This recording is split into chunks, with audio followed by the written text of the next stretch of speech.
Hello friends, welcome to the success Kendra. Friends देखिए, आज इस सेशन में हम लोग बिहार दरोगा न्यू वैकेंसी 2025 में जो 1799 पोस्ट पर आई हुई है उसके लिए देखिए बिहार दरोगा में साइंस के यानी कि विज्ञान के जितने भी प्रश्न 2008 से लेकर के अब तक पूछे गए हैं, यानी कि आप कह सकते हैं कि बिहार दरोगा घटना चक्र 2025 हम लोग डिस्कस करेंगे।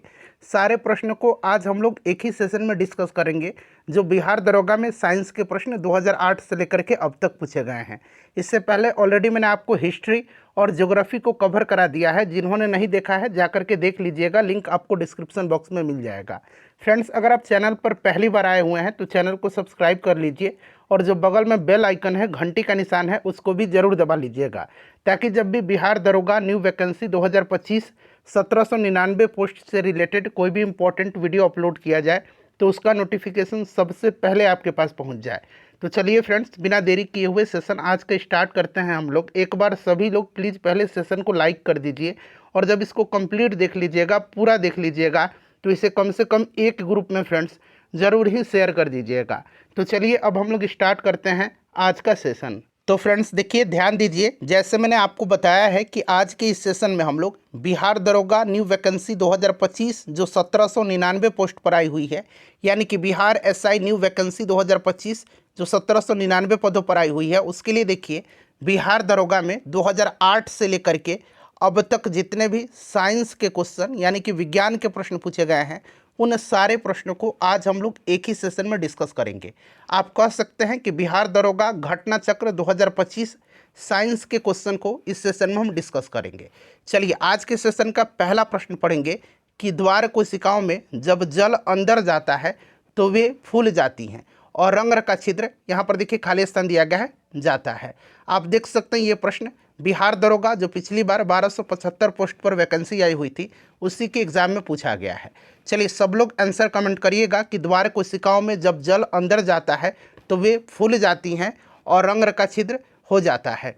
तो देखिए, जब रंग की द्वार कोशिकाएं, और ये जो द्वार कोशिका है इसको रक्षक कोशिका भी कहा जाता है, जब द्वार कोशिकाएं पानी को अवशोषित करती हैं तो वे फूल जाती हैं। इस चीज़ को भी ध्यान रखिएगा, जब द्वार कोशिकाएं पानी को अवशोषित करती हैं तो वे फूल जाती हैं, ठीक है ना। और देखिए फ्रेंड्स, और रंग का छिद्र जो है खुल जाता है। रंग का छिद्र क्या हो जाता है? रंग का छिद्र खुल जाता है जिससे गैसों का आदान प्रदान संभव होता है। तो ध्यान रखिएगा, ऑप्शन यहाँ पर ए करेक्ट आंसर हो जाएगा। द्वार कोशिकाओं में जब जल अंदर जाता है तो वे फूल जाती हैं और रंग का छिद्र खुल जाता है। ऑप्शन ए करेक्ट आंसर हो जाएगा। और यह प्रक्रिया जो होती है ये आपका ऑस्मोसिस प्रभाव के कारण होती है। किसके कारण होती है? तो ये भी ध्यान रखिएगा, ऑस्मोसिस प्रभाव के कारण ये प्रक्रिया होती है, ठीक है फ्रेंड्स। चलिए उसके बाद देखिएगा कि अभिनेत्र लेंस की वक्रता रूपांतरित की जा सकती है।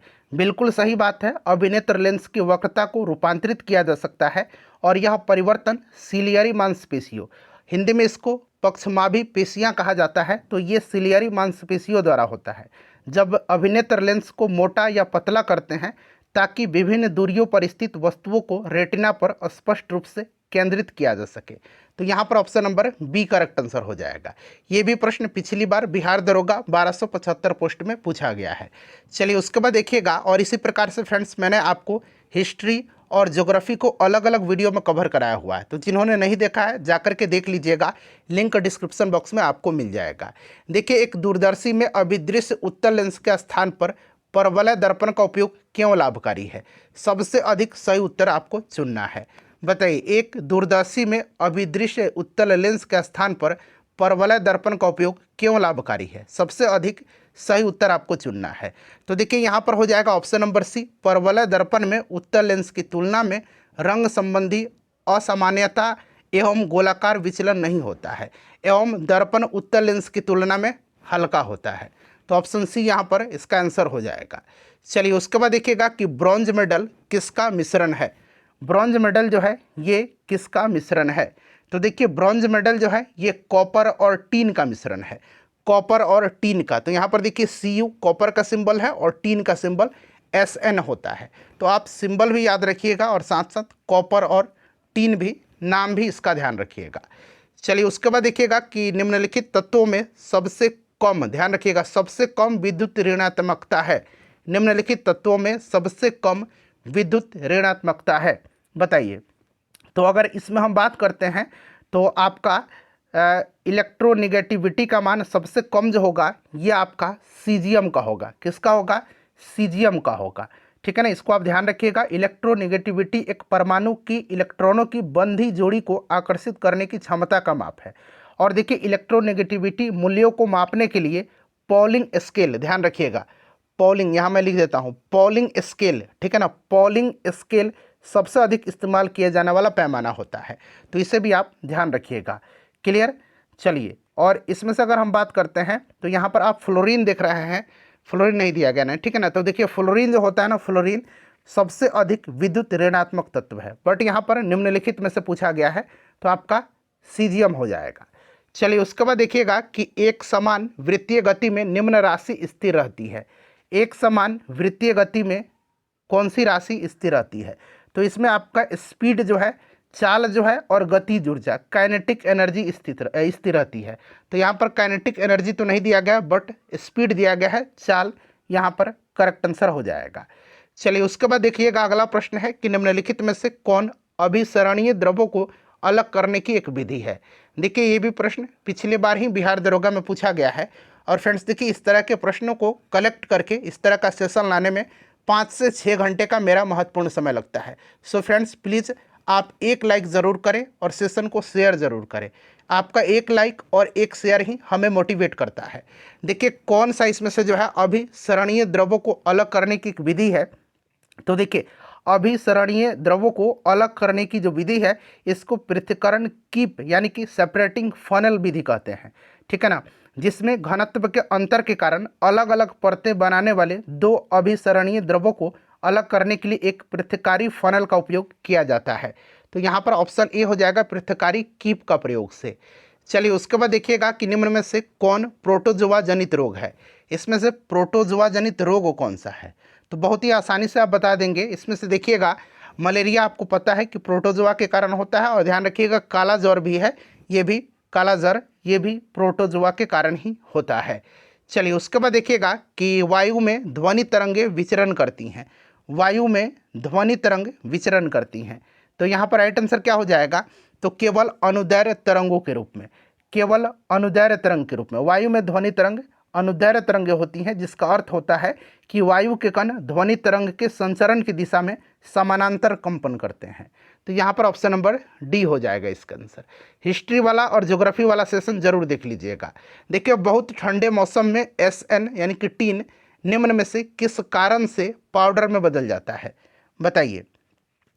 तो ये किस कारण से बदल जाता है? तो देखिए सफ़ेद टीन की स्लेटी टीन में बदलने के कारण, जो कि अक्रिस्टलीय है। यहाँ पर देखिए अक्रिस्टलीय है, ऑप्शन डी हो जाएगा। चलिए, उसके बाद हम लोग अगला प्रश्न कर लेंगे कि निम्नलिखित में से देखिए अनअपचयी शर्करा इसमें से कौन सा है? अनअपचयी शर्करा, तो इसमें से अनअपचयी शर्करा जो होगा ये सुक्रोज हो जाएगा। सुक्रोज जो है ये अनअपचयी शर्करा है।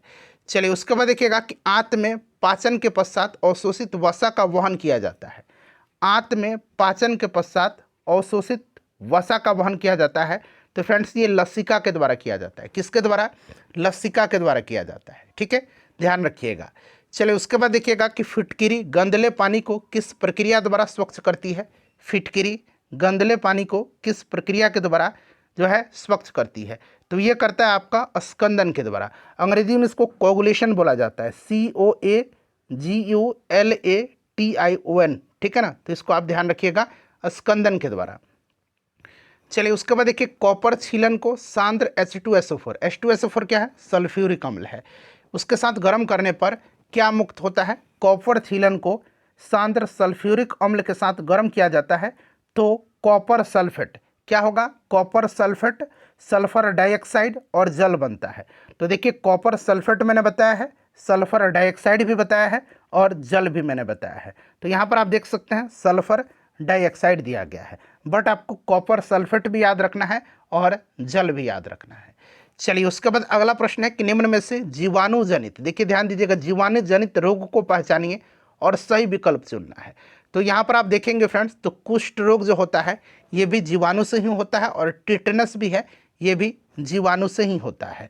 उसके बाद देखिए हैजा भी जीवाणु से होता है, और मस्तिकावरण शोथ, सोथ इस तरह से लिखा जाता है, सोथ लिखा जाता है, सोथ, ठीक है ना। इसको अंग्रेजी में मेनिनजाइटिस बोला जाता है, ठीक है ना। तो ये कुष्ठ रोग, टिटनस, हैजा और जो मेनिनजाइटिस है मस्तिका आवरण शोथ, ठीक है ना, ये आपका दोनों हो जाएगा जो कि जीवाणु से होते हैं। ए और बी वाला ये जो ग्रुप दिया गया है आपका ऑप्शन बी हो जाएगा, ए और बी दोनों। बाकी आपको पता है ये पोलियो दे दिया गया तो वायरस से हो जाएगा, रेबीज यहाँ पर दिया गया तो ये भी वायरस से होता है। तो ये वाला युग्म जो है छट जाता है, आपका ऑप्शन मतलब ए और बी ये दोनों आपका करेक्ट होगा, तो ऑप्शन बी में दिया गया है। ध्वनि का वेग सबसे तेज होता है, तो ये आपको पता है कि ध्वनि निर्वात में गमन नहीं करती है, ठीक है ना। और सबसे जो है इसका वेग होता है सबसे ज़्यादा स्टील में, यानी कि आपका हो जाएगा ठोस में, फिर द्रव में और फिर गैस में, ठीक है। चलिए उसके बाद देखिएगा कि विस्थापन का दूरी के साथ अनुपात हमेशा, विस्थापन का दूरी के साथ अनुपात हमेशा, तो देखिए 1 के बराबर या 1 से कम होता है। तो यहाँ पर ऑप्शन डी हो जाएगा, 1 के बराबर या कम होता है, ठीक है। चलिए उसके बाद देखिएगा कि निम्नलिखित में से कौन सा बहुलक संघनन बहुलीकरण क्रियाविधि से बनता है। इसमें से कौन सा बहुलक जो है संघनन बहुलीकरण क्रियाविधि से बनता है। तो देखिए संघनन बहुलीकरण क्रियाविधि के द्वारा कौन सा बनता है, तो एक नाम याद रखिएगा ड्रेकॉन, ठीक है ना, डेक्रॉन इसको बोला जाता है। उसके बाद नायलॉन भी बनता है और बेकेलाइट भी बनता है। तो यहाँ पर देखिए ना डेक्रॉन दिया गया है और ना ही बेकेलाइट दिया गया है, बट यहाँ पर आप देख सकते हैं नायलॉन दिया गया है। तो आपको ध्यान रखना है डेक्रॉन, नायलॉन और बेकेलाइट, इन तीनों का नाम याद रखिएगा जो संघनन बहुलीकरण क्रियाविधि से बनते हैं, ठीक है।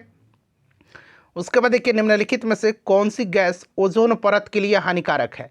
तो आपको बहुत ही आसान लगेगा ये प्रश्न, आप फटाक से CFC पर लगा दीजिएगा, क्लोरोफ्लोरोकार्बन पर, ठीक है। चलिए उसके बाद देखिएगा कि रस संवेदी ग्राही किसका पता लगाते हैं, रस संवेदी ग्राही। तो देखिए रस संवेदी ग्राही जो होते हैं ना, ये स्वाद का पता लगाते हैं, जो भोजन से संबंधित मीठे, खट्टे, नमकीन, कड़वे, ये सब आपके जो स्वाद होते हैं, इन्हीं उत्तेजनाओं को ये पहचाना करते हैं। और ये ग्राही जो हैं आपके रस संवेदी ग्राही, ये जीभ और तालु का पर स्थित स्वाद जो कलिका हैं वहीं पर पाए जाते हैं, ठीक है, जो इन स्वादों को मस्तिष्क तक पहुंचाने का कार्य करते हैं। चलिए उसके बाद देखिए निम्नलिखित में से कौन सा तत्व और उसके प्रतीक की जोड़ी सही दिया गया है। तत्व और प्रतीक, प्रतीक भी अब आपको ध्यान रखना है, ठीक है ना। तो यहाँ पर आप देखेंगे, मैं पहले आंसर बता देता हूँ, सोडियम का यहाँ पर जो प्रतीक लिखा गया है ये बिल्कुल करेक्ट है। और सोडियम का एटॉमिक नंबर कितना होता है ज़रा आप लोग मुझे कमेंट करके बताएंगे, ठीक है। अच्छा यहाँ पर देखिए मरकरी को इस तरह से लिखा जाता है, मरकरी पारा, ठीक है, और इसका एटॉमिक नंबर जो होता है ये 80 होता है। उसके बाद देखिए सिल्वर को कैसे लिखा जाता है, सिल्वर का सिंबल Ag है और इसका एटॉमिक नंबर 47 है। उसके बाद लेड यानी कि सीसा, इसका सिंबल Pb होता है। तो ऑप्शन डी यहाँ पर करेक्ट हो जाएगा। चलिए उसके बाद देखिएगा कि दूरी समय ग्राफ का ढलान देता है, दूरी समय ग्राफ का ढलान देता है। तो फ्रेंड्स ये आपका, इसमें से अगर राइट आंसर की बात करते हैं तो इसमें से आपका ऑप्शन डी हो जाएगा चाल, ठीक है ना, चाल यहाँ पर करेक्ट आंसर हो जाएगा। उसके बाद देखिए तांबे की वस्तुएं अपनी चमक खो देती हैं और हरे रंग की परत बनाती है, जो है। तो देखिए तांबे की वस्तुएं अपनी चमक खो देती है और हरे रंग की परत बनाती है, जो क्या है, तो ये आपका बेसिक कॉपर कार्बोनेट है, यानी कि क्षारीय कॉपर कार्बोनेट यहाँ पर हो जाएगा इसका आंसर। चलिए उसके बाद देखिएगा कि द्रव अवस्था से गुजरे बिना, ध्यान से पढ़िएगा प्रश्न को, द्रव अवस्था से गुजरे बिना गैसीय अवस्था का सीधे ठोस अवस्था में परिवर्तन क्या कहलाता है। अच्छा आपने पढ़ा होगा कि ठोस जो है बिना जो है द्रव में आए हुए गैस में बदल जाता है, उसको तो ऊर्ध्वपातन बोलते हैं। बट यहाँ पर देखिएगा कि द्रव अवस्था से गुजरे बिना गैसीय अवस्था, कोई भी गैसीय अवस्था में वस्तु है वो द्रव अवस्था में आए बिना सीधे ठोस में बदल जाता है। तो इसको क्या बोला जाता है फ्रेंड्स, तो देखिए इसको बोला जाता है निक्षेपण, डिपोजिशन, या इसको डीसब्लिमेशन भी बोला जाता है, ठीक है ना, इसको डीसब्लिमेशन या डिपोजिशन भी बोला जाता है। तो यहाँ पर आप देख सकते हैं निक्षेप दिया गया है। चलिए उसके बाद देखिएगा कि रुधिर कणिका जो रक्त के थक्का निर्माण में सहायक होता है, बताइए कौन सा है ये, जो रक्त के ब्लड के थक्का निर्माण में। तो फ्रेंड्स ये आपका प्लेटलेट्स है, कौन सा है, प्लेटलेट यहाँ पर करेक्ट आंसर हो जाएगा, ठीक है ना, प्लेटलेट यहाँ पर करेक्ट आंसर हो जाएगा। और प्लेटलेट को एक और नाम से जाना जाता है, इसको थ्रोम्बोसाइट भी कहा जाता है। तो अगर ऑप्शन में इस तरह से आपको थ्रोम्बोसाइट्स देखने को मिलेगा, थ्रोम्बोसाइट्स, तो ये भी नाम आप याद रखिएगा। आजकल क्या है, प्लेटलेट न दे करके आपको ऑप्शन में थ्रोम्बोसाइट्स दे दिया जाएगा, तो इसे आप ध्यान रखिएगा, ठीक है। तो ऑप्शन यहाँ पर सी करेक्ट आंसर हो जाएगा। चलिए देखिए, ऊष्मागतिकी के द्वितीय नियम का तात्पर्य है कि, बताइए, तो किसी इंजन की जो दक्षता है वो 100% नहीं हो सकती है। ऑप्शन बी यहाँ पर इसका राइट आंसर हो जाएगा। चलिए उसके बाद देखिएगा कि यहाँ पर देखिए पॉलीसाइथेमिया में किस प्रकार की कोशिकाओं की संख्या अधिकाधिक होती है। बताइए, पॉलीसाइथेमिया में किस प्रकार की कोशिकाओं की संख्या अधिकाधिक होती है। अब देखिए, अगर आपने पढ़ा होगा लाल रक्त कोशिका, बिल्कुल सही पढ़ा आपने, बट यहाँ पर देखिए लाल रक्त कोशिका को एक और नाम से जाना जाता है, और ये नाम क्या है, तो ये एरिथ्रोसाइट है। जैसे मैंने अभी आपको बताया है ना कि प्लेटलेट का थ्रोम्बोसाइट्स दे देगा, तो थ्रोम्बोसाइट भी याद रखिएगा और प्लेटलेट भी याद रखिए। यहाँ पर अगर आपने लाल रक्त कणिका केवल याद रखा होगा तो आपको दिक्कत हुआ होगा, तो यहाँ पर एरिथ्रोसाइट भी आप ध्यान रखिएगा, ठीक है। अच्छा, अगला प्रश्न देखिएगा कि सोडियम यौगिक का नाम बताइए जिसका उपयोग कठोर जल को मृदु बनाने के लिए किया जाता है। तो ये आपका सोडियम का कौन सा यहाँ पर आपका यौगिक हो जाएगा, तो ये जो आपका वॉशिंग सोडा है, धोवन सोडा है, इसी का प्रयोग किया जाता है, ठीक है ना। चलिए उसके बाद देखिएगा नेक्स्ट क्वेश्चन है कि पेलाग्रा रोग जो होता है ये किस विटामिन की कमी से होता है। तो आपने पढ़ा होगा नियासिन की कमी से होता है, और ये विटामिन B3 को नियासिन बोला जाता है, ठीक है ना। तो विटामिन B3 भी आप साथ साथ याद रखिएगा। चलिए देखिएगा कि निम्न में से कौन सा पादप हार्मोन वृद्धि का संदमन करता है। पादप हार्मोन, देखिए इसमें से ऑक्सिन भी पादप हार्मोन है, साइटोकाइनिन भी है, एब्सिसिक एसिड भी है, जिब्रेलिन्स भी है। अच्छा, एक पादप हार्मोन आपने एथिलीन पढ़ा होगा। एथिलीन क्या करता है, फलों को पकाने में सहायता करता है। और एक फ्लोरोजिन्स पढ़ा होगा आपने, फ्लोरोजिन्स फूलों के खिलाने वाला हार्मोन होता है। तो ये सब पॉइंट भी ध्यान रखिएगा। यहाँ पर इसका जो होगा कौन सा पादप हार्मोन वृद्धि का संदमन करता है, तो ये एब्सिसिक एसिड है। चलिए उसके बाद देखिएगा कि जब एक पत्थर के टुकड़े को एक धागे से बांधकर क्षैतिज वृत्ताकार पथ पर घुमाया जाता है तो पत्थर के टुकड़े का वेग किसी बिंदु पर होगा, बताइए। तो फ्रेंड्स देखिए, उस बिंदु पर वृत्ताकार पथ के स्पर्शीय रेखा के अनुदिश होगा, तो यहाँ पर ऑप्शन नंबर बी हो जाएगा।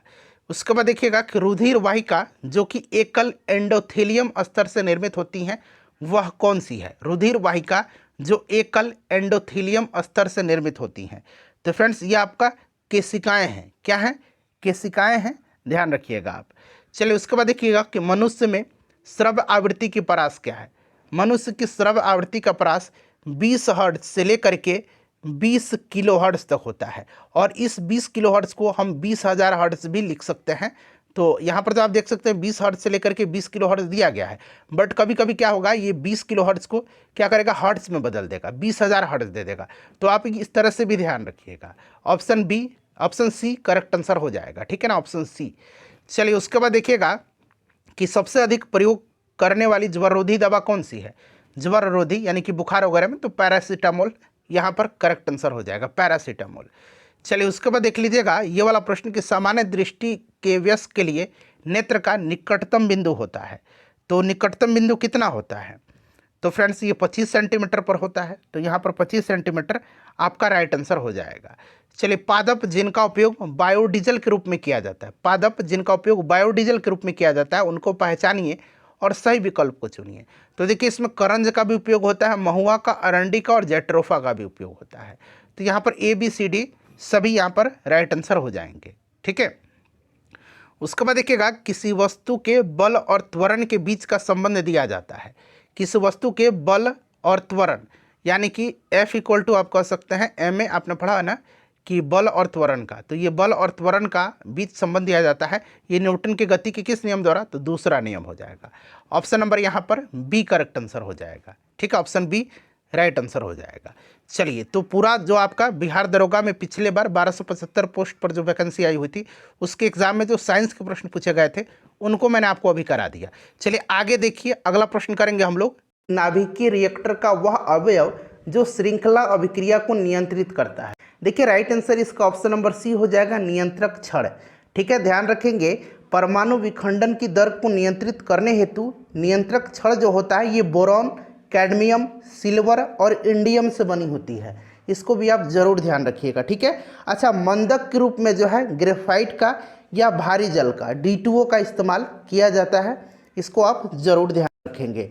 चलिए नेक्स्ट, दूसरा प्रश्न है कि सोनार संक्षिप्तीकरण है, यानी कि सोनार का फुल फॉर्म आपसे पूछा जा रहा है। तो राइट आंसर इसका क्या हो जाएगा, साउंड नेविगेशन एंड रेंजिंग होता है। तो राइट आंसर इसका क्या हो जाएगा, साउंड नेविगेशन और रेंजिंग इसका राइट आंसर हो जाएगा ऑप्शन नंबर डी।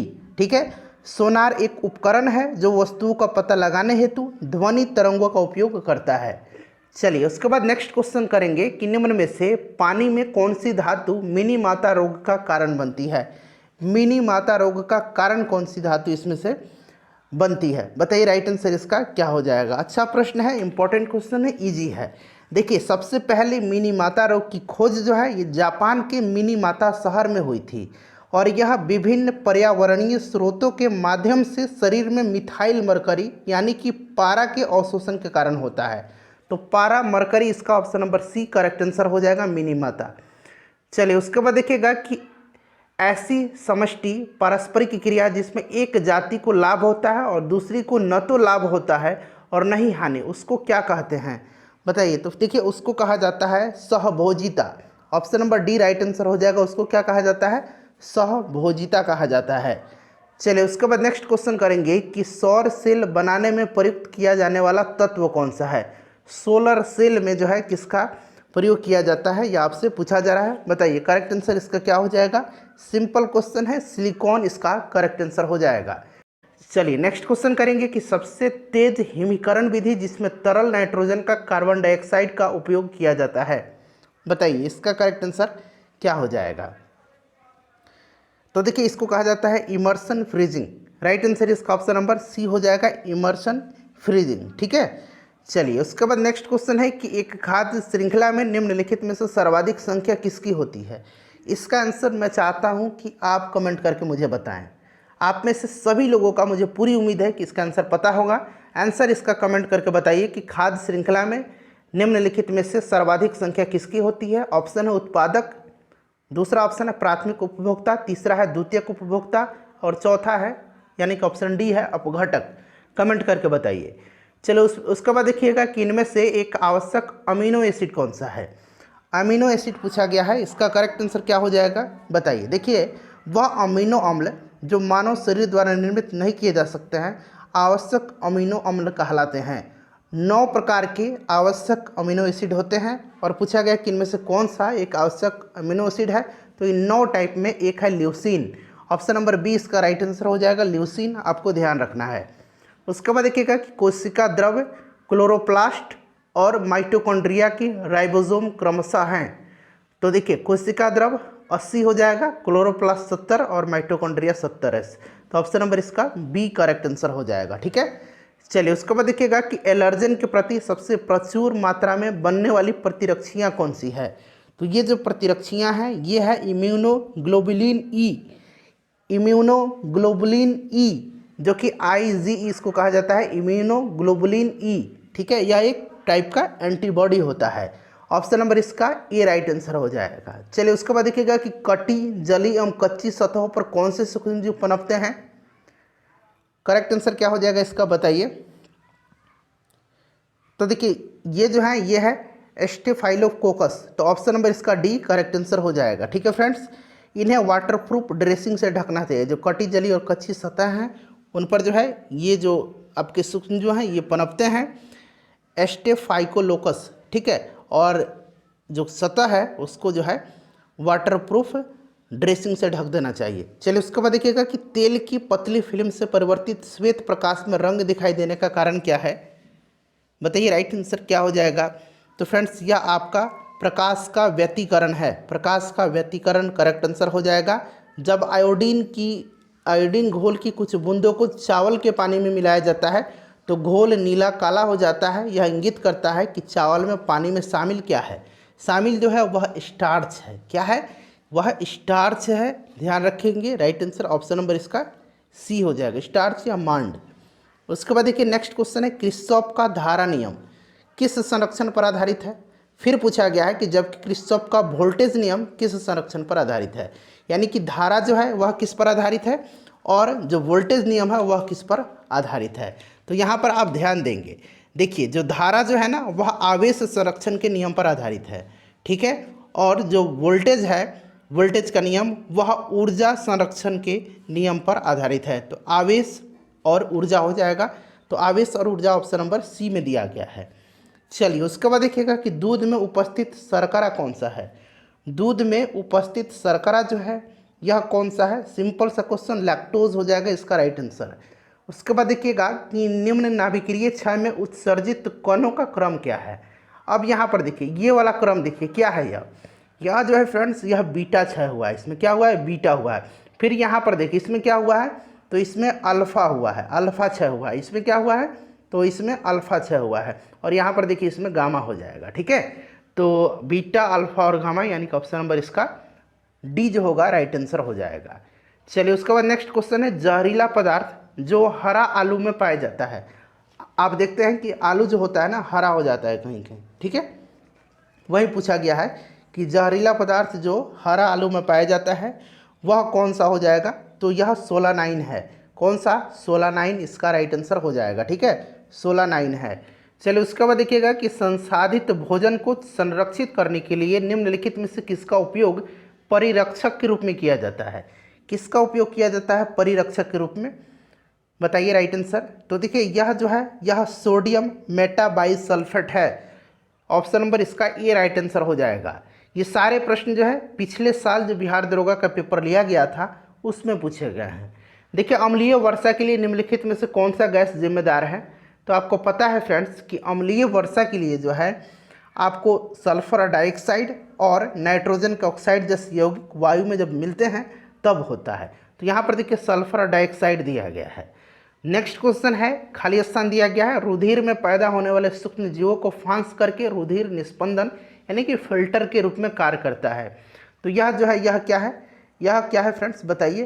तो देखिए यह जो है यह प्लीहा है, स्प्लीन कहा जाता है अंग्रेजी में इसको। ठीक है, प्लीहा है, इसको अंग्रेजी में स्प्लीन कहा जाता है। ठीक है, चलिए उसके बाद आगे बढ़ेंगे। क्या होता है जब किसी वाहित मल का विसर्जन किसी जलाशय में किया जाता है। सारे ऑप्शन को ध्यान से पढ़िएगा, फिर इसका राइट आंसर आपको बताना है। ध्यान से पढ़ करके बताइए राइट आंसर इसका क्या हो जाएगा।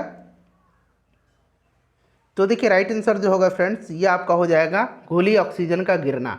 ऑप्शन नंबर सी इसका करेक्ट आंसर हो जाएगा। ठीक है, घुली ऑक्सीजन का गिरना। ठीक है, चलिए आपको ध्यान रखना है घुली ऑक्सीजन का गिरना।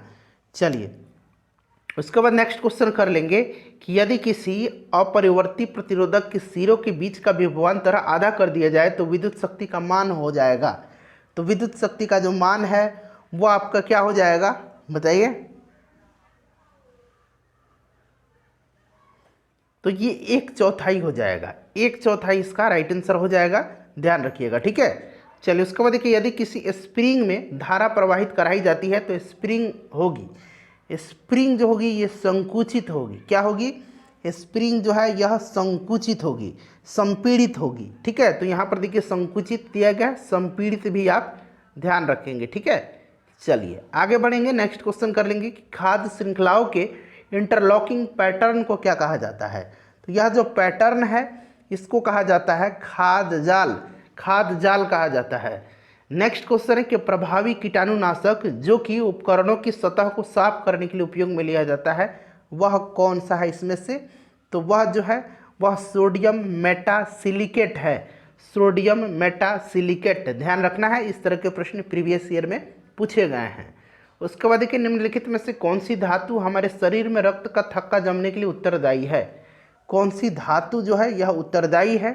तो देखिए यह जो धातु है यह पूछा गया है। तो आपको पता है कि रक्त का थक्का जमने के लिए कैल्शियम आयन आवश्यक है, क्योंकि कैल्शियम आयन जो है प्लेटलेट्स और उत्तक में एंजाइमों को फॉस्फोलिपिड से बांधने में मदद करता है जो कि प्रतिक्रिया को तेज करता है।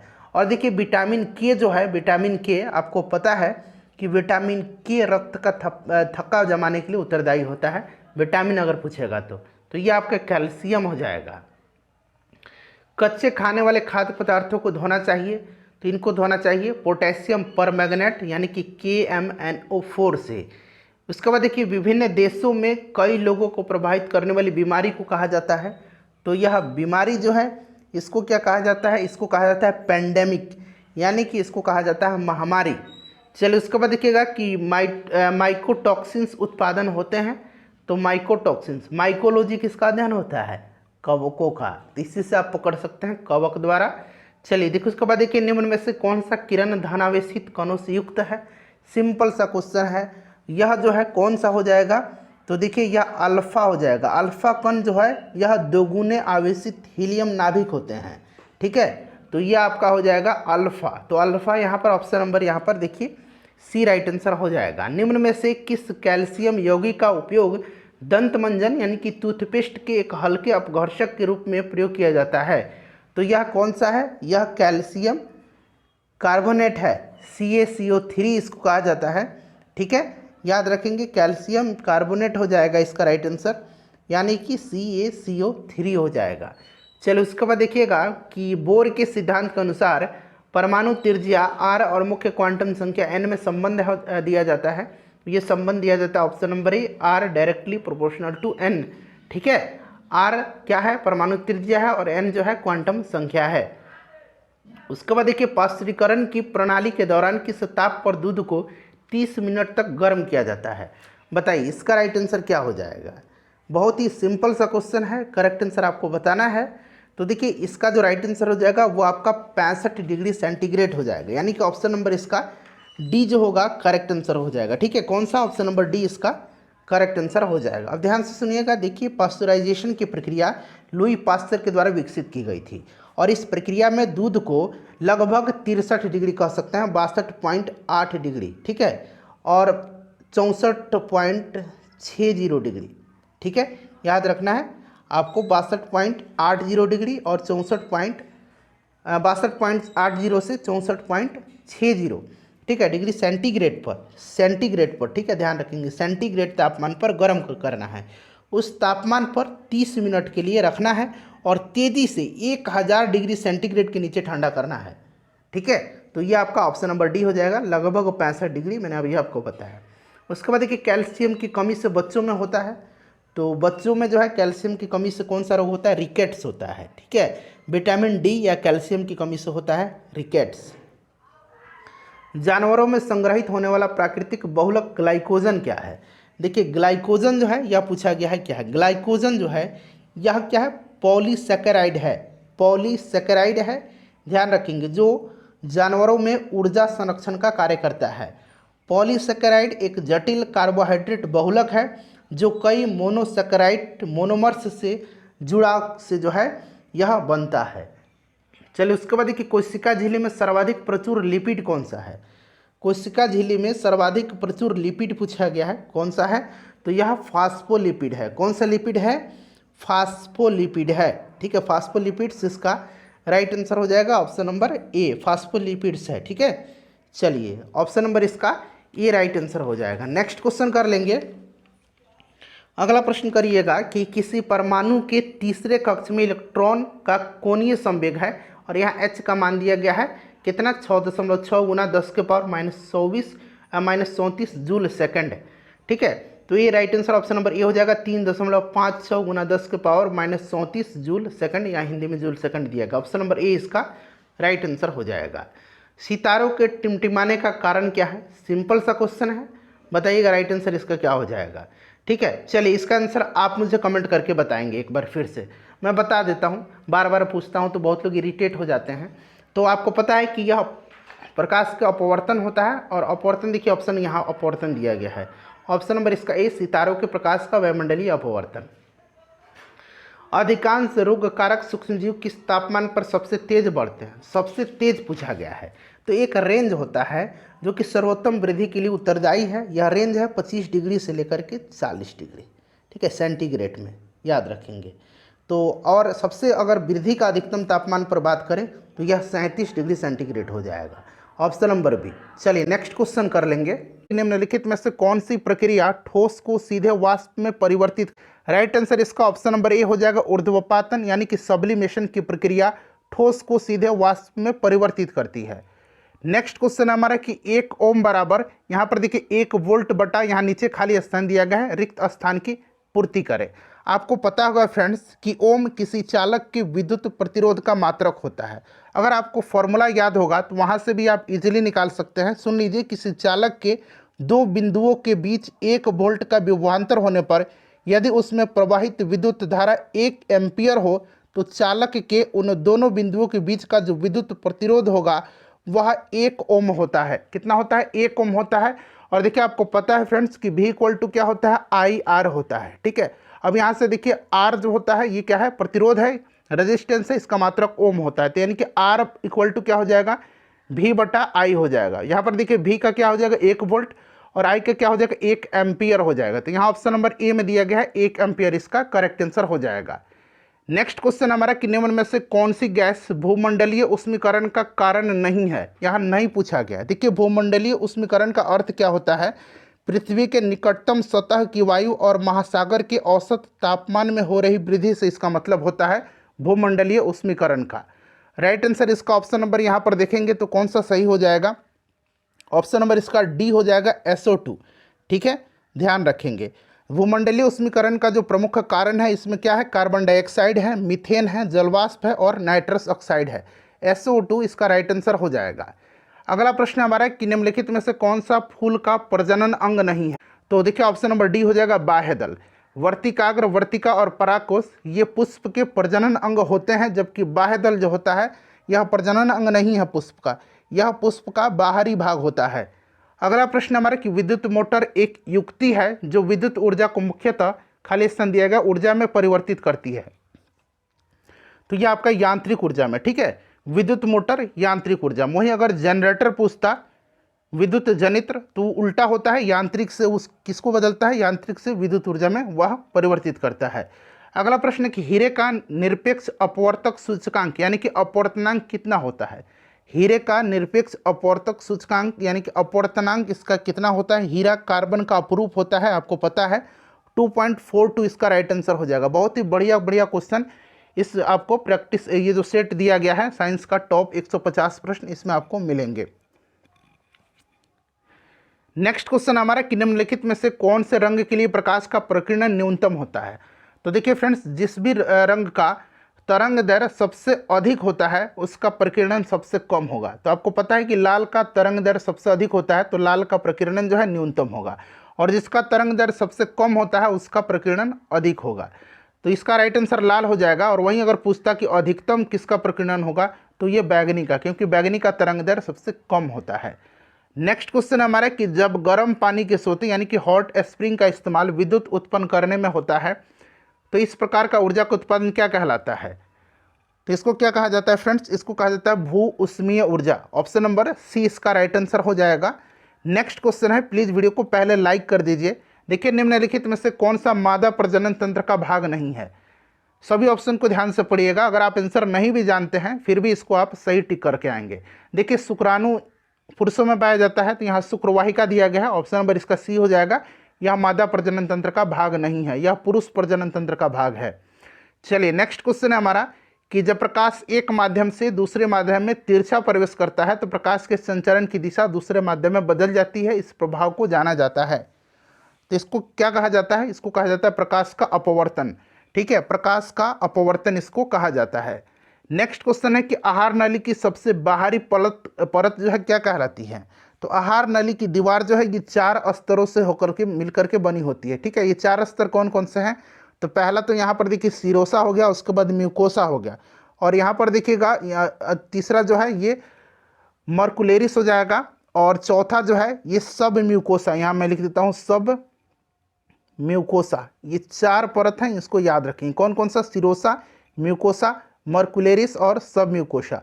और इसमें पूछा गया बाहरी परत जो है सबसे, इसे सिरोसा कहा जाता है। अगला प्रश्न हमारा कि मानव शरीर की कौन सी धमनी ऑक्सीजन रहित रक्त को ले जाती है?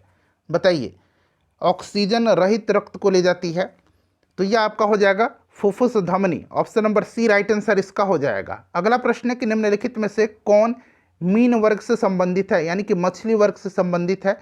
तो इसमें से शार्क हो जाएगा। अच्छा, कुछ मछलियों जैसे नाम होते हैं लेकिन वे मीन वर्ग से संबंधित नहीं होते हैं, जैसे कि यहाँ पर देखिए तारा मछली यानी कि star fish, jelly fish, silver fish, cattle fish, ये सभी जो हैं मछली नहीं हैं, तो आप कंफ्यूज मत होइएगा। वेल जो है क्या है? वेल मैमल में आता है। नेक्स्ट क्वेश्चन हमारा कि लघु परिपथन के समय यानी कि शॉर्ट सर्किट के समय परिपथ में विद्युत धारा का मान क्या होता है? तो जब भी शॉर्ट सर्किट होता है तो परिपथ में विद्युत धारा का मान बहुत ज़्यादा बढ़ जाती है, बहुत ज़्यादा बढ़ जाती है। ऑप्शन नंबर ए हो जाएगा इसका राइट आंसर। नेक्स्ट क्वेश्चन है हमारा कि मनुष्य के शरीर के किस अंग या ग्रंथि से वृद्धि हार्मोन स्रावित होता है। वृद्धि हार्मोन किससे स्रावित होता है, तो यह पीयूष ग्रंथि से स्रावित होता है। अंग्रेजी में पिट्यूटरी ग्लैंड इसको कहा जाता है, ठीक है। मास्टर ग्रंथि यानी कि मास्टर ग्लैंड के नाम से भी इसको जाना जाता है। अगला प्रश्न है कि विद्युत विभवांतर की एसआई इकाई क्या है, तो विभवांतर की एसआई इकाई क्या है, इसमें से वोल्ट हो जाएगा। कूलम जो है ये आवेश का है, एम्पियर जो है ये विद्युत धारा का है। अच्छा, जूल किसकी इकाई है, ज़रा आप मुझे कमेंट करके बताएंगे, अभी कमेंट करके बता दीजिए। अगला प्रश्न कि निम्नलिखित में से कौन सी अधातु है, नॉन मेटल है, कमरे के ताप पर तरल होती है।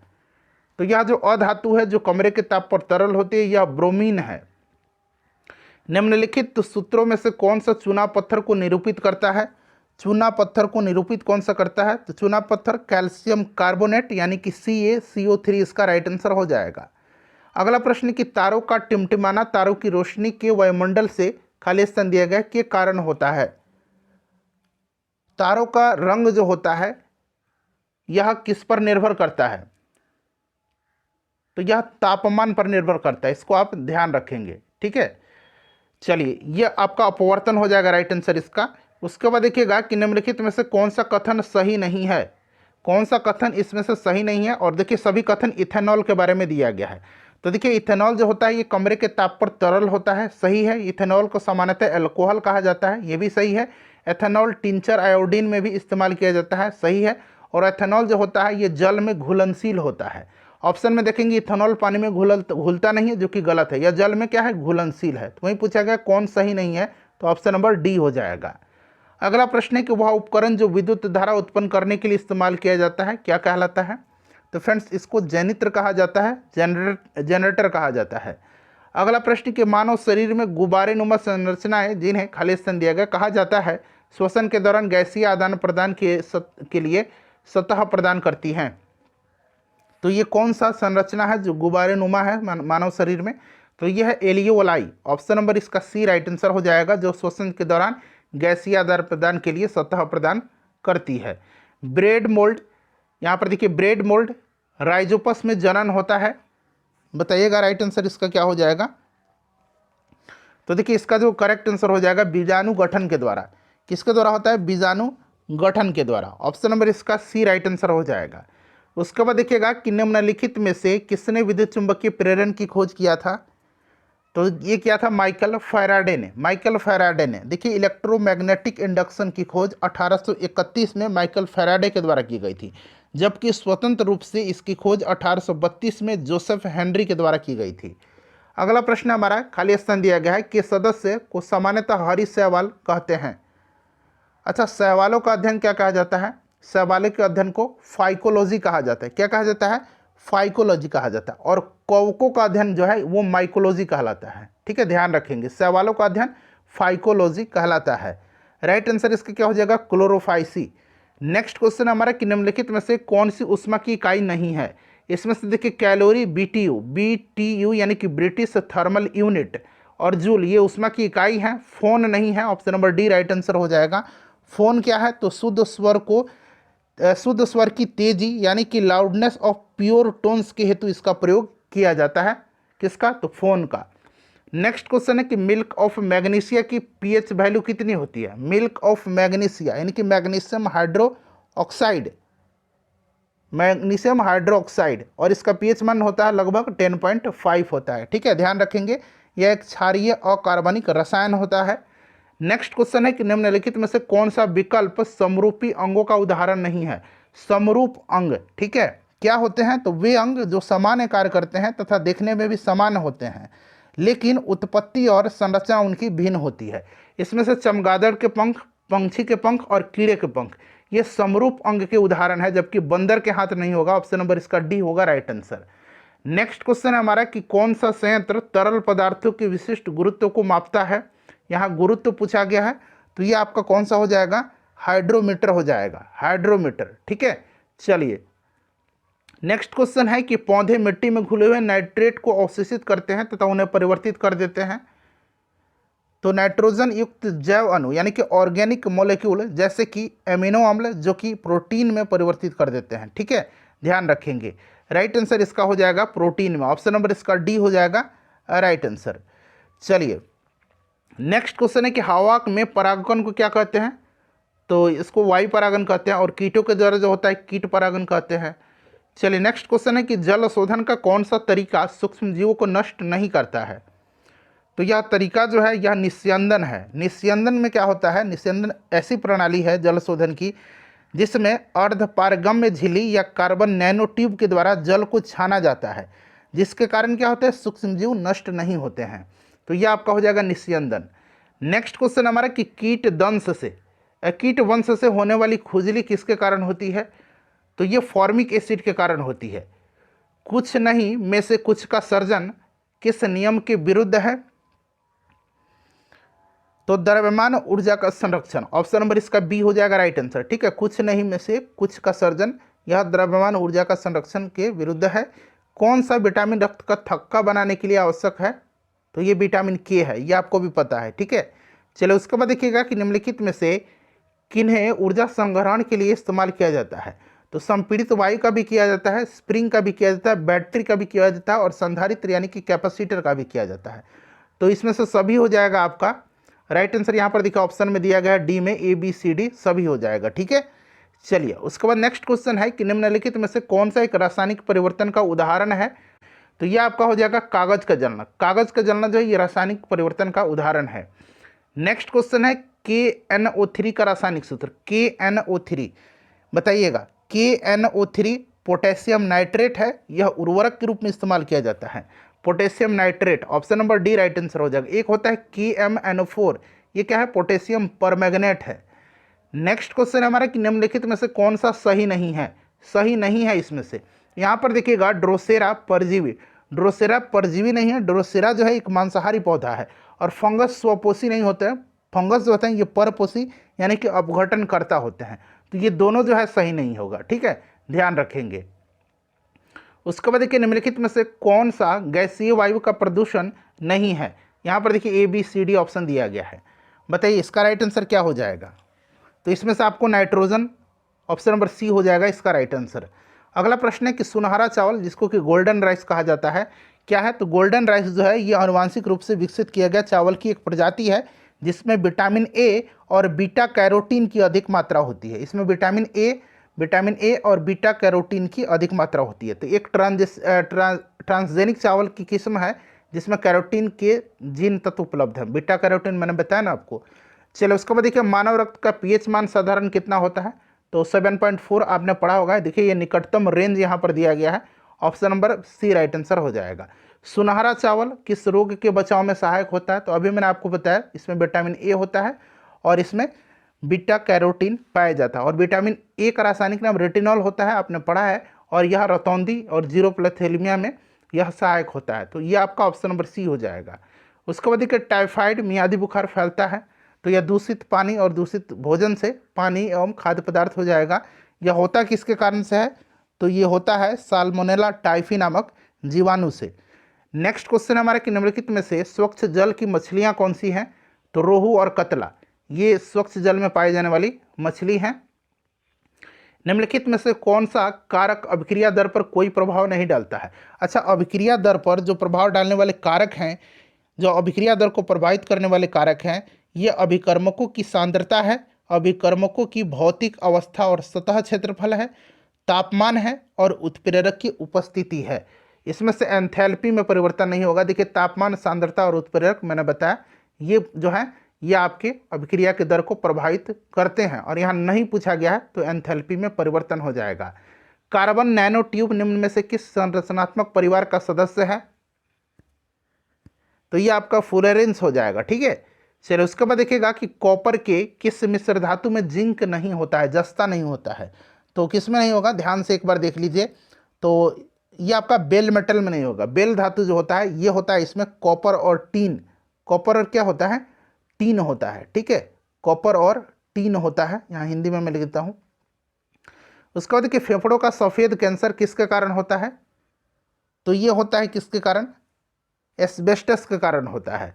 निम्नलिखित में से किस रासायनिक अभिक्रिया में नाइट्रोजन का अपचयन नहीं होता? अपचयन नहीं होना यानी कि ऑक्सीकरण होना। ठीक है, अपचयन होता है उसमें, तो उसमें क्या होता है? इलेक्ट्रॉनों की प्राप्ति होती है, और अपचयन नहीं है इसमें से। तो यानी कि इसका राइट आंसर क्या हो जाएगा, यहाँ पर देखिएगा ऑप्शन नंबर इसका ए हो जाएगा राइट आंसर। ठीक है, चलिए आगे बढ़ेंगे। नेक्स्ट क्वेश्चन है कि ऊर्जा का स्तूप पिरामिड जो है ये होता है, तो ये हमेशा सीधा होता है। कैसा होता है, हमेशा सीधा होता है। जीव विज्ञान के पिता कौन कहलाते हैं, फादर ऑफ बायोलॉजी कहा जाता है अरस्तु को। नेक्स्ट क्वेश्चन है कि निम्न में से कौन सा एक कूट फल है, कूट फल एसेसरीज फ्रूट सूडो कहा जाता है, इसमें सब पोम हो जाएगा। ठीक है, कूट फल कौन से हैं, तो जब किसी फल का निर्माण अंडाशय के साथ पुष्प के अन्य अंगों से भी होता है उसको कूट फल कहा जाता है। अगला प्रश्न है कि यदि वायुमंडल दाब पारे के 76 सेंटीमीटर जो सामान्य दाब है उससे कम हो जाए तो पानी जो है, खाली स्थान दिया गया, तापमान पर उबलेगा। जब यहाँ पर देखिएगा, यहाँ पर दाब कह रहा है कि दाब अगर कम हो जाता है तो पानी क्या होगा, पानी 100 डिग्री से कम टेम्परेचर पर ही उबलने लगेगा, 100 डिग्री से कम टेम्परेचर पर। पहाड़ों पर ऐसा ही होता है, पहाड़ों पर ऊपर जाएंगे वायु दाब कम हो जाता है और वहाँ कठिनाई होती है खाना पकाने में। नेक्स्ट क्वेश्चन हमारा कि सूर्य और तारों में ऊर्जा का प्रमुख स्रोत क्या है, तो ये नाभिकीय संलयन है। अगला प्रश्न कि पेयजल में निम्न में किसकी अधिकता के कारण ब्लू बेबी सिंड्रोम नामक रोग होता है, तो यह पानी में नाइट्रेट की अधिकता के कारण होता है। उसके बाद देखिएगा कि भारत में परमाणु ऊर्जा आयोग की स्थापना कब की गई थी, परमाणु ऊर्जा आयोग की स्थापना जो है कब की गई थी, तो 1948 में की गई थी और वर्ष 1958 में यानी कि 1958 में इसे परमाणु ऊर्जा विभाग के तहत लाया गया था। तो ये आपका हो जाएगा 1948। पाचन तंत्र का कौन सा भाग HCl स्रावित करता है, हाइड्रोक्लोरिक अम्ल, तो ये अमाशय, अमाशय हो जाएगा राइट आंसर। आवर्त सारणी किसने तैयार किया था, देखिए आवर्त सारणी पूछा गया है, तो ये दमित्री मेंडलीव थे। ठीक है, वहीं अगर पूछता आधुनिक आवर्त सारणी का जनक तो ये मोसलेली होता, मेंडलीव रसिया के थे। ठीक है, अगला प्रश्न हमारा कि बेरी बेरी खुराक में किसकी कमी की वजह से होता है, बेरी बेरी विटामिन बी या विटामिन B1 कहिए, एक ही बात है, इसी की कमी से होता है। विटामिन बी का रासायनिक नाम थायमिन होता है। पेस मेकर संबंधित है, पेस मेकर संबंधित किससे है, तो यह हृदय से है। ठीक है, चलिए उसके बाद देखिएगा किस यौगिक का अनुसंहति 40 है, तो यहाँ पर सभी का देख लीजिएगा। यहाँ पर देखिए मैं आंसर बता देता हूँ, नाइट्रोजन सोडियम है, ये सोडियम का कितना होता है 23 होता है, ऑक्सीजन का कितना होता है 16 होता है और हाइड्रोजन का 1 होता है। तो यहाँ पर देखिए 6 3 9 1 10 हासिल 1 1 1 2 1 3 और 1 4, यहाँ देखिए 40 आ गया, ऑप्शन नंबर बी होगा राइट आंसर। अगला प्रश्न है कि कितने अणु 1 मोल के बराबर होते हैं, तो 6.023 गुना 10 के पावर 23, इसको एवोगाड्रो नंबर कहा जाता है। अगला प्रश्न है कि प्लास्टर ऑफ पेरिस जिप्सम को गर्म करने पर प्लास्टर ऑफ पेरिस प्राप्त होता है। इसका इसमें से पूछा गया प्लास्टर ऑफ पेरिस कौन सा है, तो ऑप्शन नंबर बी हो जाएगा राइट आंसर इसका।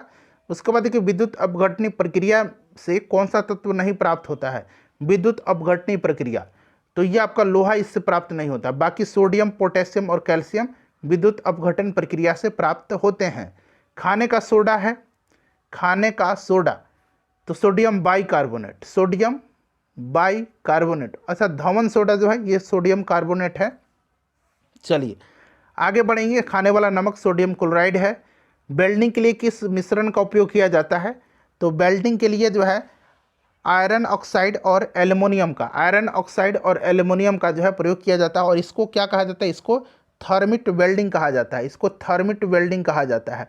अच्छा, एक होता है गैस वेल्डिंग, गैस वेल्डिंग में किसका इस्तेमाल होता है, तो गैस वेल्डिंग में ऑक्सीजन और एसिटिलीन गैस का इस्तेमाल किया जाता है। नेक्स्ट क्वेश्चन है कि सोडियम क्लोराइड में उपस्थित कौन सी अशुद्धता नमी सोखती है, तो यह अशुद्धता जो है यह कैल्शियम क्लोराइड और मैग्नीशियम की क्लोराइड के रूप में होती है। तो यहाँ पर देखिए कि कैल्शियम क्लोराइड और मैग्नीशियम क्लोराइड दोनों दिया गया है। ठीक है, चलिए तो दोनों होगा। अगला प्रश्न हमारा कि फॉस्फोरस का कौन सा अयस्क नहीं है इसमें से, तो इसमें से ग्रेनाइट नहीं है।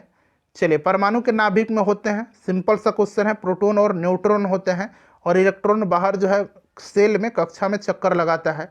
आँख के किस भाग पर वस्तु का प्रतिबिंब बनता है, तो ये रेटिना पर बनता है, उल्टा छोटा और वास्तविक प्रतिबिंब रेटिना हो जाएगा।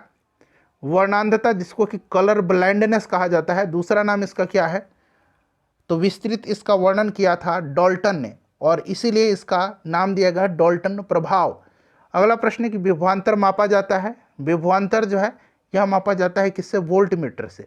एम मीटर से क्या मापा जाता है, यहाँ देखिए वोल्ट मीटर यहाँ पर दिया गया है। ठीक है, एम मीटर से विद्युत धारा मापा जाता है। ठीक है, चलिए उसके बाद देखिएगा कि कौन सा उपकरण विद्युत ऊर्जा को यांत्रिक ऊर्जा में बदलता है, विद्युत ऊर्जा को यांत्रिक ऊर्जा में, बताइएगा। राइट आंसर तो ये मोटर हो जाएगा, ठीक है।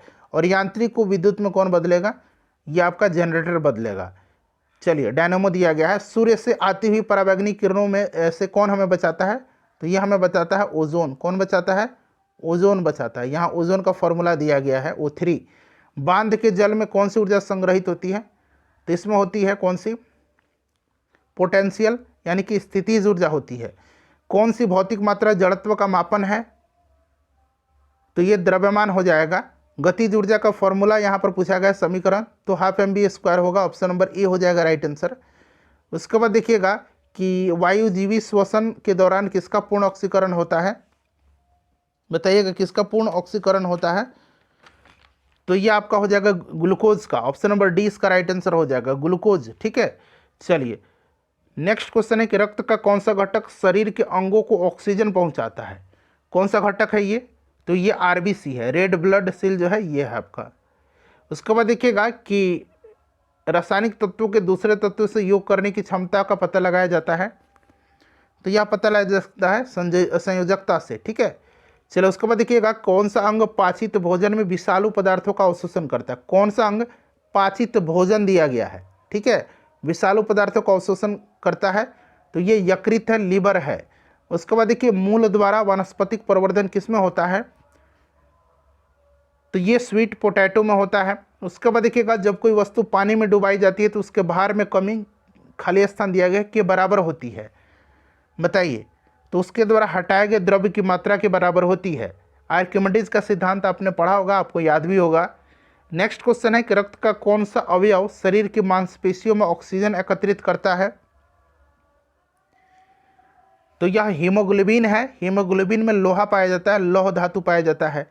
अगला प्रश्न है कि कौन सा उद्भिद दूसरे वृक्षों की टहनियों पर वृद्धि करता है, तो यह कौन सा है, यह ऑर्किड है। नेक्स्ट क्वेश्चन है कि जीवित कोशिकाओं की प्रक्रिया को नियंत्रित करता है, तो यह न्यूक्लियस करता है। पुष्प में द्विनिषेचन के पश्चात गुणसूत्र की संख्या खाली स्थान दिया गया है तो त्रिगुणित है, त्रिगुणित हो जाएगा इसका राइट आंसर, ठीक है। चलिए, उसके बाद नेक्स्ट क्वेश्चन है कि प्राणी कोशिका में कौन सी कोशिकांग कभी नहीं पाई जाती है, कभी नहीं प्राणी कोशिका में, यानी कि जंतु कोशिका में, तो ये आपका सेल भित्ति, कोशिका भित्ति नहीं पाई जाती, ये पादप कोशिका में पाई जाती है। अगला प्रश्न कि मानव के कायिक कोशिका में गुणसूत्र होते हैं, तो 23 जोड़े होते हैं, और संख्या पूछा गया तो 46 हो जाएगा, जोड़ा में 23 होगा। नेक्स्ट क्वेश्चन है कि किस जीव में कसाव, यानी यहाँ पर देखिए कसाव पाया जाता है, तो यह किस में पाया जाता है, यूग्लिना में पाया जाता है। नेक्स्ट क्वेश्चन है कि जल जिसमें कैल्शियम अथवा मैग्नीशियम के घुलनशील लवण होते हैं क्या कहलाता है, तो इसको कठोर जल कहा जाता है, ठीक है। चलिए, नेक्स्ट क्वेश्चन है कि निम्नलिखित में से कौन सा कीट भक्षी है, तो इसमें से कीट भक्षी जो है ये आपका नेफेंथेस हो जाएगा। भारतीय कमल का वैज्ञानिक नाम क्या है, तो नेलेम्बो न्यूसिफेरा हो जाएगा। ऑप्शन नंबर ए राइट आंसर इसका हो जाएगा। उसके बाद देखिए टाइफाइड किसके कारण होता है, तो ये दूषित भोजन और पानी के कारण होता है। टाइफाइड जो होता है ये साल्मोनेला टाइफी नामक जीवाणु से होता है। उसके बाद चलिए नेक्स्ट क्वेश्चन है कि माइक्रोबियल हमले के लिए प्रतिरोधी रहे जीनोबायोटिक्स को क्या कहा जाता है, तीन को क्या कहा जाता है बताइए, तीन को कहा जाता है यहाँ पर देखिए रिलैक्सीट्रेंट। नेक्स्ट क्वेश्चन है जे थॉम्सन को किसकी खोज के लिए भौतिकी में नोबेल पुरस्कार मिला था, तो जे थॉम्सन इलेक्ट्रॉन हो जाएगा इसका राइट आंसर, ठीक है। चलिए अगला प्रश्न, रेशम किससे उत्पन्न होता है, तो रेशम कीट से उत्पन्न होता है। रेशम का जो कीड़ा है रेशम कीट से होता है, इसी से। उसके बाद देखिएगा कि किस रक्त वर्ग के व्यक्ति सर्वदाता यूनिवर्सल डोनर कहलाते हैं, तो यह डोनर ब्लड ग्रुप ओ है। रेसिपीटर यानी कि सर्वग्राहिता ब्लड ग्रुप ए है, ए बी है, ए बी, ठीक है। ब्लड ग्रुप की खोज किसने किया था, तो कार्ल लैंड स्टीनर ने किया था। नेक्स्ट क्वेश्चन है कि कैल्सीफेरॉल रासायनिक यौगिक का सामान्य नाम क्या है, यहाँ पर देखिए कोलेक कैल्सीफेरॉल, एक होता है अर्गो कैल्सीफेरॉल, ये सभी जो हैं ये विटामिन डी का रासायनिक नाम है कोलेक कैल्सीफेरॉल, ठीक है। चलिए अगला प्रश्न है हमारा कि एड्स का पूर्ण रूप क्या है, एड्स का पूर्ण रूप क्या होता है, तो ये होता है एक्वायर्ड इम्यूनो डिफिशियंसी सिंड्रोम, ये HIV वायरस से होता है। उसके बाद देखिए दूध के फटने पर कौन सा एसिड उत्पन्न होता है, तो ये आपका लैक्टिक एसिड हो जाएगा। उसके बाद देखिए संतरे किसके प्रबल स्रोत हैं, तो संतरा में क्या होता है, विटामिन पाया जाता है सी, तो यहाँ विटामिन हो जाएगा राइट आंसर इसका। इनमें से कौन सा रोग मच्छरों के होने वाला रोग नहीं है, तो इसमें से घेंगा नहीं है, बाकी मलेरिया, फाइलेरिया, ये डेंगू, ये सभी होते हैं। पालक के पत्ते किसके प्रबल स्रोत, प्रबल पूछा गया तो आयरन का, ठीक है। इसके अलावा इसमें vitamin A, C, B2, B6, vitamin के भी पाया जाता है, लेकिन प्रबल आयरन के हैं। दंत क्षय का कारण क्या है, तो दंत क्षय बैक्टीरिया के संक्रमण से होता है, बैक्टीरिया जनित संक्रमण से होता है। उसके बाद देखिए एंटीटॉक्सिन का इंजेक्शन किसकी रोकथाम के लिए दिया जाता है, तो एंटीटॉक्सिन का इंजेक्शन जो है यह टिटेनस के रोकथाम के लिए दिया जाता है। अल्बर्ट आइंस्टीन कौन थे, तो एक प्रसिद्ध जो थे ये भौतिक शास्त्री थे, और प्रकाश विद्युत प्रभाव सिद्धांत की खोज के लिए इनको भौतिकी का नोबेल पुरस्कार भी दिया गया था। टेलीफोन का आविष्कार किसने किया था, तो एडिसन ने बल्ब का आविष्कार किया था, ग्राहम बेल ने टेलीफोन का किया था, गैलीलियो दूरबीन का, और मार्कोनी जो है रेडियो का आविष्कार किया था। उसके बाद देखिए जब किसी माध्यम का ताप बढ़ता है तो उस माध्यम में प्रकाश का वेग क्या होगा, तो अपरिवर्तित रहेगा, अपरिवर्तित रहता है। उसके बाद देखिए मुख्यतः निम्न गैस ग्लोबल वार्मिंग के लिए जिम्मेदार है, तो इसमें से ग्लोबल वार्मिंग के लिए मुख्यतः जो गैस जिम्मेदार है, यह गैस जो है यह कार्बन डाइऑक्साइड हो जाएगा इसका, ठीक है। उसके बाद देखिएगा कि निम्न में से किसमें अपरंपरागत ऊर्जा स्रोत का उपयोग होता है। अपरंपरागत ऊर्जा के स्रोत जो हैं ये सौर ऊर्जा है, जल से जो ऊर्जा बनाए जाते हैं, ठीक है, वो है पवन ऊर्जा है, तो यहाँ देखिए सौर लालटेन हो जाएगा अपरंपरागत। उसके बाद देखिए निम्न यंत्र से विद्युत धारा का मापन किया जाता है, तो विद्युत धारा मापा जाता है किससे, एमीटर से, ठीक है। उसके बाद चलिए अगला प्रश्न कि डायनेमो वह यंत्र है जो निम्न को परिवर्तित करता है, तो डायनेमो जो है यह परिवर्तित किसको करता है, बताइए, यांत्रिक ऊर्जा को विद्युत ऊर्जा में, ठीक है, यांत्रिक ऊर्जा को विद्युत ऊर्जा में। ये प्रश्न शायद रिपीट हो गया हो। गैल्वेनीकृत यानी कि गैल्वेनाइज्ड लौह चादरों पर किसकी परत चढ़ी होती है, तो गैल्वेनाइजेशन जो होता है उसमें जिंक की परत, जस्ता की परत चढ़ाई जाती है लोहे को जंग से बचाने के लिए। पृथ्वी में उपलब्ध सबसे कठोरतम पदार्थ कौन सा है, इसका आंसर आप मुझे कमेंट करके बताइए। एक प्रश्न मैं आपसे पूछता हूँ हमेशा, इसका आंसर अभी आप तुरंत कमेंट करके बताइएगा, अपना स्कोर बताइएगा। 150 प्रश्न हम लोग कवर किए हैं, और आप सिर्फ जो रॉन्ग आपका हुआ है ना वो बता दीजिए कि इतने प्रश्न आपके रॉन्ग हुए हैं, मैं समझ जाऊंगा कि सही कितने हुए हैं, ठीक है। चलिए इसका आंसर कमेंट करके बताइए। वॉशिंग सोडा किसका सामान्य नाम है, वॉशिंग सोडा मैंने आपको बताया था जो धमन सोडा है, सोडियम कार्बोनेट हो जाएगा इसका। बाइकार्बोनेट यहाँ पर देखिए, सोडियम कार्बोनेट यहाँ पर दिया गया है, ठीक है, सोडियम बाइकार्बोनेट ये खाने वाला सोडा है। निम्न में से कौन सा नियम रॉकेट प्रणोदन में शामिल होता है, रॉकेट प्रणोदन में शामिल जो है ये कौन सा है, बताइए राइट आंसर इसका, तो ये आपका न्यूटन की गति का तीसरा नियम हो जाएगा।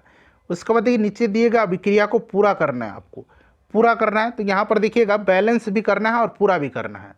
तो यहाँ तो आपको पता है कि H2O होगा, क्योंकि आप यहाँ पर देख रहे हैं AlC3, Al यहाँ C3 आया, और अब यहाँ पर आपको ऑक्सीजन, हाइड्रोजन और ऑक्सीजन बचा, तो इतना तो आपको पता है कि यहाँ जल आएगा, लेकिन बैलेंस करना आपको, तो यहाँ 3H2O होगा, ठीक है, 3H2O होगा। उसके बाद देखिएगा कि पुंगानूर एक नस्ल है किसकी, पुंगानूर किसकी नस्ल है बताइए, पुंगानूर जो है एक छोटी गाय की नस्ल है, ठीक है, तो ये आपका छोटी गाय की नस्ल हो जाएगा पुंगानूर, ठीक है, याद रखेंगे। अच्छा निमारी भी पूछा जाता है, निमारी भी आगे मिलेगा आपको, ठीक है। चलिए आगे बढ़ेंगे, निमारी भी गाय की नस्ल होती है। किसी तत्व के समस्थानिक से तात्पर्य, अब यहाँ पर थोड़ा सा ध्यान देने वाली बात है, इसमें क्या होता है, समस्थानिक में द्रव्यमान संख्या अलग अलग होते हैं, और परमाणु संख्या क्या होता है, परमाणु संख्या समान होता है, परमाणु संख्या समान होता है। तो देखिए उस तत्व के परमाणु जिनकी परमाणु संख्या समान है, और यहाँ पर देखिए द्रव्यमान संख्या अलग अलग है, तो ये भी सही होगा और ये भी सही होगा, दोनों ऑप्शन है। थोड़ा सा कहीं मिस टाइपिंग हुआ है, प्रिंटिंग हुआ है। उसके बाद देखिए पशुओं की रेड सिंधी नस्ल में से किस घरेलू पशु से संबंधित है, रेड सिंधी गाय की है, किसकी है, गाय की है। ग्रेफाइट में कार्बन के परमाणु एक दूसरे से निम्नलिखित बंधों में से किसके द्वारा जुड़े होते हैं, तो ग्रेफाइट में प्रत्येक कार्बन परमाणु, ठीक है, ध्यान देंगे, प्रत्येक कार्बन परमाणु ग्रेफाइट में अन्य 3 निकटतम कार्बन परमाणुओं से सहसंयोजी बंध के द्वारा जुड़े होते हैं। सहसंयोजी बंध इसका राइट आंसर हो जाएगा। चलिए उसके बाद देखिएगा, आप चेक कर लीजिए कहीं भी बुक पर, इंटरनेट पर, वो आंसर सहसंयोजी बंध होगा। निमारी क्या है, मैंने बताया निमारी गाय की एक नस्ल है। 1 प्रकाश वर्ष बराबर होता है, तो 1 प्रकाश वर्ष बराबर कितना होता है, तो यहाँ पर ध्यान देने वाली बात है कि सब कुछ यहाँ पर देखिएगा किलोमीटर में यहाँ पर यूनिट दिया गया है, जबकि आपने पढ़ा होगा कि 9.46 गुना 10 के पावर 15 मीटर आपने पढ़ा होगा, ठीक है, 15 मीटर पढ़ा होगा, लेकिन यहाँ किलोमीटर में है इसीलिए यहाँ पर हो जाएगा 9.46 गुना 10 के पावर 12 किलोमीटर। ठीक है, वीडियो को शेयर कर दीजिएगा प्लीज़, लाइक